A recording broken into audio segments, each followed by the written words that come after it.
Bonjour, je suis Michael Bourgat, le responsable de l'atelier du numérique ici à l'ICP et par ailleurs enseignant-chercheur à la faculté d'éducation. Moi je m'appelle Sébastien Ballanger et je suis designer pédagogique dans ce même atelier du numérique. L'Institut catholique de Paris nous a missionné pour s'engager dans la voie de l'enseignement à distance. Au moins à deux endroits, il y avait tout ce qui relève de la formation en propre que dispense l'institution et donc du coup enrichir ces formations notamment de contenu vidéo et puis évidemment la grande révolution des MOOC, donc s'engager dans la voie des MOOC et commencer à valoriser notre expertise dans certains secteurs sur cette question-là et puis partager évidemment le plus largement possible. Donc on a décidé d'aménager un studio. Qui est un studio à la fois un studio de tournage et un studio de montage. Studio dans lequel on accueille les enseignants pour construire, tourner avec eux et créer des contenus pédagogiques vidéo qui vont servir donc de matière première pour les cours en ligne de type MOOC et SPOC. Il y a plein de configurations possibles dans cet espace. Derrière le rideau noir, il y a un mur vert qui permet de faire de l'incrustation montage.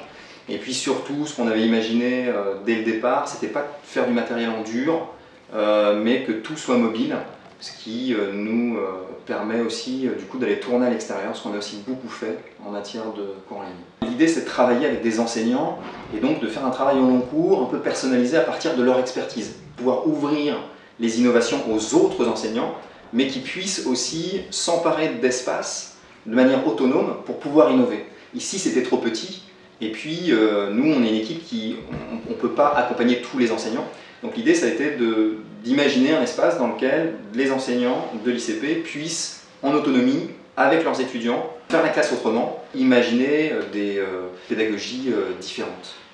Alors à l'origine, le projet du plateau pédagogique, enfin le plateau d'innovation ici à l'ICP, c'était de favoriser les innovations pédagogiques des enseignants-chercheurs. C'est le premier espace qui a été créé pour incuber en quelque sorte les projets innovants, soit des enseignants entre eux, soit des enseignants avec leurs étudiants, soit des étudiants quand ils veulent porter un projet. L'idée en fait, c'est que cet espace, ça soit l'antichambre d'un projet innovant. Donc ça a été pensé vraiment comme un espace d'échange, de brainstorming, plutôt de travail de groupe, dans lequel on va pouvoir projeter des vidéos, écrire sur les murs. Ici on est dans le forum qui est un lieu de présentation de projets sur le mode du débat, de l'échange. Donc il y a des gradins, donc des possibilités de travailler comme ça par équipe. Ça repose sur aussi beaucoup le principe de l'éloquence et de l'ajout oratoire, puisqu'il y a un espace en vis-à-vis comme ça où deux personnes peuvent échanger derrière leur pupitre et avec des écrans et des tableaux. Alors oui, comme le disait Michael, ce qui est particulièrement intéressant dans cet espace, c'est qu'il n'y a pas de table et pas de chaise, donc ça oblige à faire la classe différemment.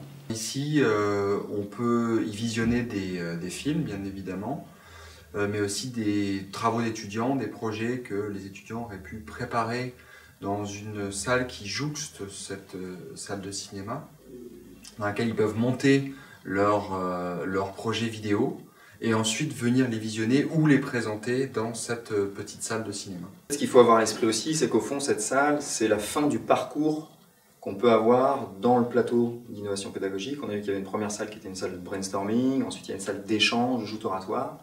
Il y a la possibilité de faire un montage, en tout cas de capter ce travail qui aura été fait dans le forum, de le filmer, de le monter, et puis éventuellement de le projeter dans des conditions qui sont des conditions d'une salle de cinéma. On a mis en place un événement, donc un festival de l'innovation éducative, un festival de cinéma, documentaire et de fiction, en juin dernier, et on a beaucoup évidemment utilisé ces espaces, et notamment cette salle de projection, pour projeter des films documentaires, de fiction, d'animation, autour de la question des innovations. Pendant ce festival, qui est un festival de cinéma, il y a eu aussi des ateliers dédiés à l'innovation dans le champ de l'éducation. Aujourd'hui, ce qu'il faut avoir en tête, c'est que dans une salle de classe ou dans un amphithéâtre, un pédagogue il est face à des étudiants ou des élèves qui sont munis d'appareils numériques, qui sont connectés à Internet et qui peuvent apporter des éléments de construction du cours ou voilà, challenger l'enseignement, etc. dans ce qui est en train de se passer dans la configuration traditionnelle, disons, du cours. C'est un défi pour l'enseignant, surtout que dans la posture du face-à-face, la disposition classique d'une salle de classe, le dialogue est difficilement opérant. Il nous a semblé important aujourd'hui de réfléchir sur la configuration des espaces pour valoriser, stimuler ces collaborations et ces échanges qui sont notamment très largement induits par la présence du numérique dans les cours. Nous, on a souhaité pas faire du numérique pour faire du numérique, mais de penser le numérique comme étant un outil pour faire de la pédagogie plus active. Donc quelque chose qui soit plus engageant pour les apprenants. Et là, dans tous ces espaces, ce sont des espaces qui vont obliger l'enseignant à faire vraiment la classe autrement, à mettre en mouvement le corps des apprenants, à faire de la pédagogie de projet aussi, amener les apprenants à expérimenter des choses et apprendre dans l'expérimentation.